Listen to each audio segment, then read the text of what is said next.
l'actu, eh bien, c'est le FC Nantes, oui, qui a officialisé ce mercredi soir la venue d'Antoine Kombouaré en tant qu'entraîneur de l'équipe première. Par la même occasion, vous l'aurez compris, hein, le club a annoncé sa décision de se séparer de Raymond Domenech. Alors avant d'en parler et avant que vous nous commenciez à nous appeler pour nous dire si l'échec de Raymond Domenech au FC Nantes vous surprend, eh bien on va voir quand même quelques statistiques de Raymond Domenech à la tête du FC Nantes. Raymond Domenech avec les Canaries, eh bien sur cette saison 2020-2021, ce sont 7 matchs, 0 victoire, 4 nuls, 3 défaites, 2 défaites à domicile, 1 défaite à l'extérieur, 2 nuls à domicile, 2 nuls à l'extérieur, 4 buts marqués pour 9 buts encaissés.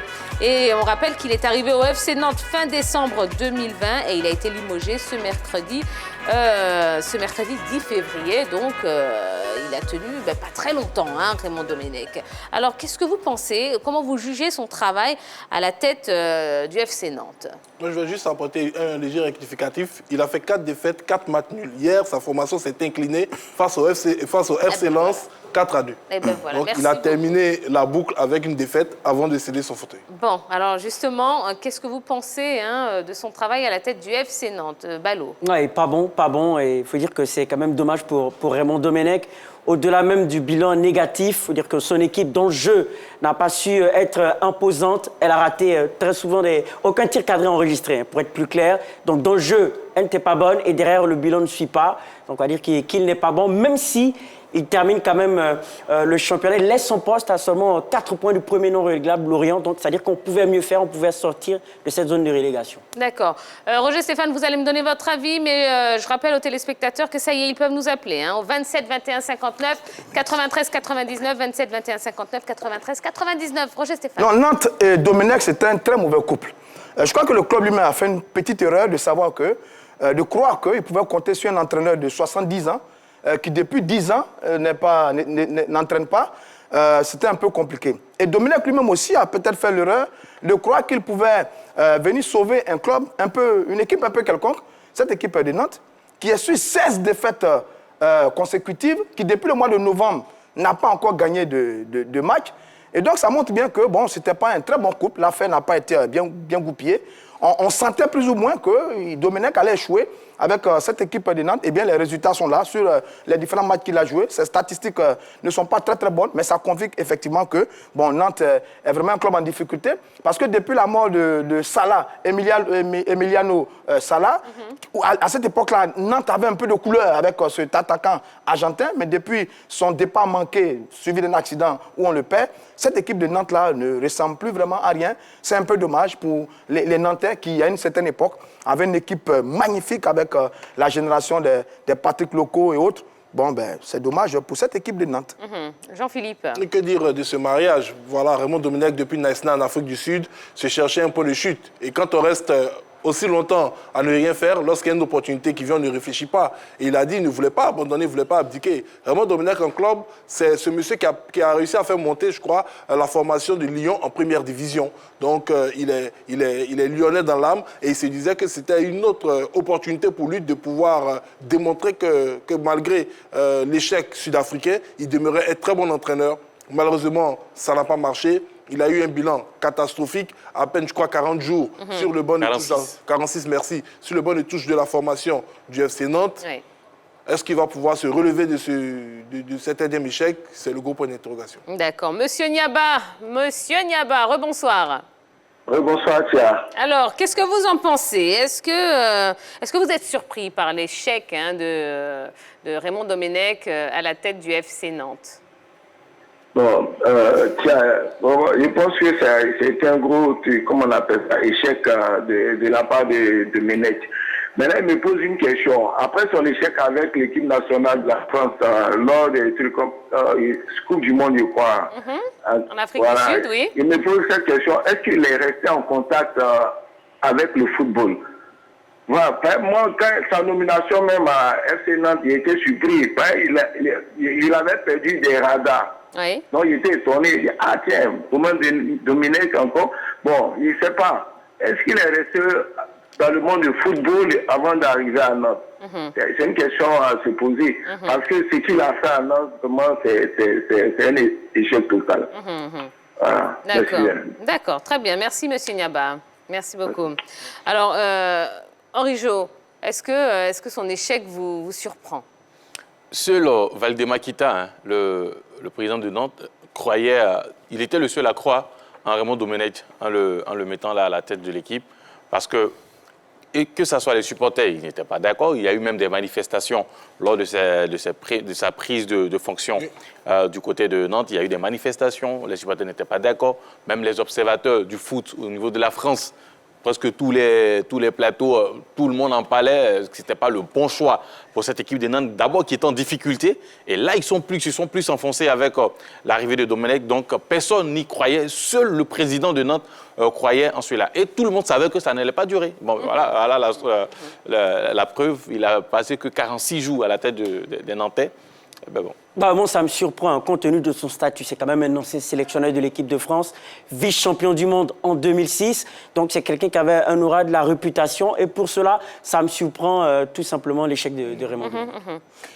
Monsieur Traoré, qui nous appelle de la Riviera. Bonsoir, monsieur Traoré. Allô, monsieur Traoré? Allô?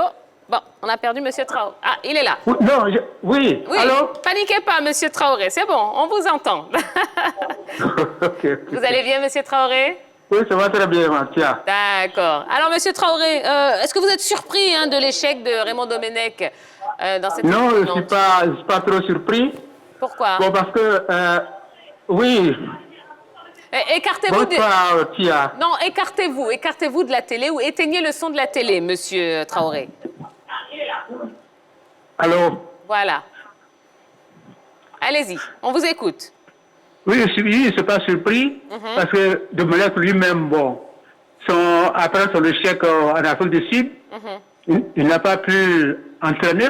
Quand on ne pratique pas, on perd ses repères. Forcément. On perd ses repères. Et puis, il y a un autre problème, c'est que l'équipe de Nantes, même, l'équipe de Nantes n'a pas un effectif assez étoffé. Parce que comme un entraîneur, on change depuis combien de mois, les entraîneurs viennent, ils s'en vont, l'entraîneur vient, ils s'en vont, et que c'est la faute des entraîneurs ou la faute même de l'effectif de Nantes. C'est la question qu'on doit se poser. Ah oui, tout à fait. Donc, je ne suis pas surpris, parce que ce n'est pas le dernier. Et Camboiré, même, je ne sais pas, c'est lui qui également ne réussissent pas. Il n'y a pas l'effectif, il n'y a pas le matériel pour travailler. Oui. C'est ce que je voulais dire. D'accord. Alors, monsieur Traoré, ne partez pas. Domenech remplacé par Antoine Comboiré, hein. Est-ce que vous pensez qu'il peut redresser un petit peu la barre? Mais c'est ce que je disais. Pour redresser la barre, il faut du matériel pour travailler.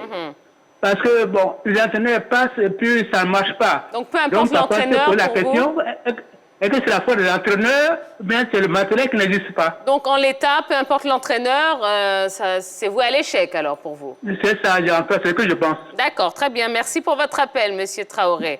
Merci beaucoup. OK, bonne soirée. Antoine Camboiré, Camboiré, il est plus jeune, 57 ans. Il est plus en jambes parce qu'il n'y a pas longtemps, il était avec l'équipe de Toulouse.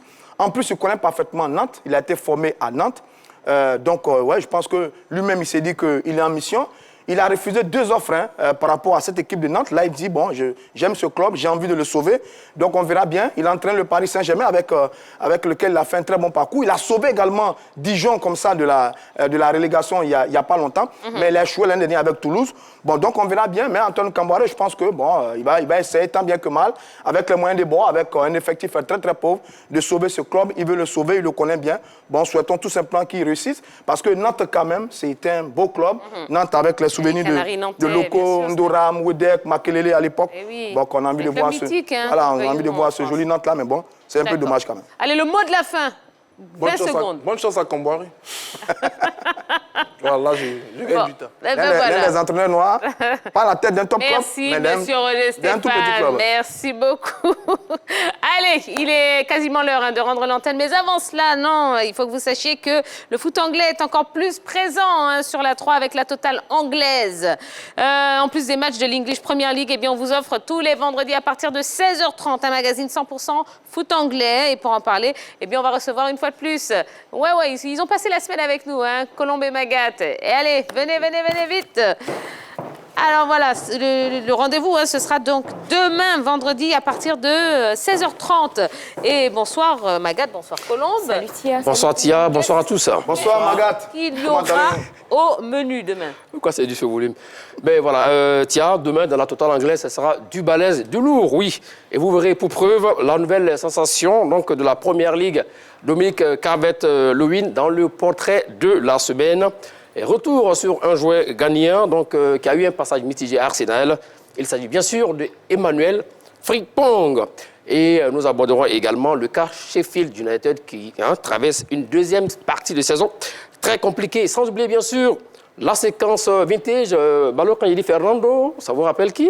Torres. Torres. Ah oui, bien sûr, Fernando Torres, donc El le gamin Niño. de Liverpool, qui est passé aussi après à Chelsea, oui, qui a fait donc de bons moments. Bon, oui, on l'a traité de Judas et de tout ça. Demain, ne manquez surtout pas ce deuxième numéro de la totale anglaise à 16h30 minutes à pointe pour voir le meilleur du foot anglais. Bon, ben, comme c'est la totale anglaise, on imagine bien que vous allez bien parler anglais. Hein? Alors, Of qu'est-ce course, qu'il y aura Tia. d'autre? What else? Yes, so this weekend, just be tuned on La 3 because we're going to see Crystal Palace against Burnley and the game will start at 3 p.m. So just be there with the team of Jean-Baptiste Asson, with Magat and Orlus from 2:30 already and everything will be okay. Thank you. Ben voilà. Thank you Donc very je much. disais tout à l'heure en fait qu'à partir Ah ben déjà voilà. de 15h, le match commence, mais déjà à 14h30, vous pouvez être autour de la table, autour du plateau avec Jean-Baptiste Asson et toute son équipe. Thank you very much. Et vous retrouvez aussi également rapidement ça, si vous le C'est du permettez. très bon Anis, ça. Si vous le permettez rapidement. Allez-y. Vous retrouvez demain la voix très chaude de... Ouais, c'était Ballot, voilà. D'accord. Ah, merci. Et sa voix n'est pas chaude. Merci. Voilà le commentaire en anglais. Ça va, n'est pas Bon, chaude. allez, très bien, ben, merci. hein. Donc, on vous rappelle le rendez-vous. C'est tous les vendredis à partir de 16h30. C'est un magazine 100% foot anglais. Voilà, il est l'heure hein, de... Pardon? Come on! It's English. We can go? Non, stay here. Allez, il est temps de rendre l'antenne. Je vous rappelle l'information importante hein, de la soirée. Comité de normalisation. Le comité de normalisation qui s'est séparé du directeur exécutif Samet Yassé ce jeudi 11 février. Son contrat était arrivé à expiration. Et bien, le contrat n'a pas été renouvelé. L'information est tombée exactement à 20h23. Ben, merci beaucoup. On espère que vous avez passé une belle soirée en notre compagnie. Demain, on vous prépare du lourd. Oui, du lourd de chez lourd. Mais on commencera un petit peu plus tôt. On commencera à 18h30 demain. Et oui, parce qu'il y a un très très beau match qu'il faudra vivre en direct sur les antennes de la 3. Et puis on continuera avec LGT, le MAG, et un invité extraordinaire. Je ne vous en dis pas plus. Rendez-vous demain à 18h30 sur la 3. Passez une belle soirée. Bisous, bisous. Bye bye.